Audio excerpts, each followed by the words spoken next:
আমাদের রাজ্যে সরকার এলে সবার আগে বাগদায় আমরা বাগদার রেল লাইন করব এবং রেল চলাচলের ব্যবস্থা করব, সেটা আমাদের প্রতিশ্রুতি।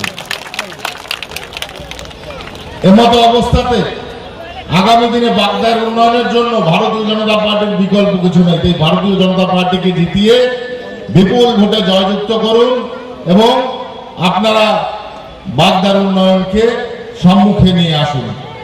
রাজ্যের যে পরিস্থিতি বর্তমানে, সেখানে পরিষ্কার যে মানুষ আজকে ভীতস্পদ্ধ, মানুষ আজকে ব্যতিব্যস্ত, মানুষ আজকে সম্পূর্ণভাবে নিরাশ পশ্চিমবঙ্গের রাজনৈতিক অবস্থান দেখে। তাই মানুষ পরিবর্তন চাইছে, আর সেই পরিবর্তন হয়েই ছাড়বে। তাই শেষ করবার আগে বলবো, সকাল সকাল ভোট দিন, সকাল সকাল ভোট দিয়ে ভারতীয় জনতা পার্টিকে জয়যুক্ত করুন।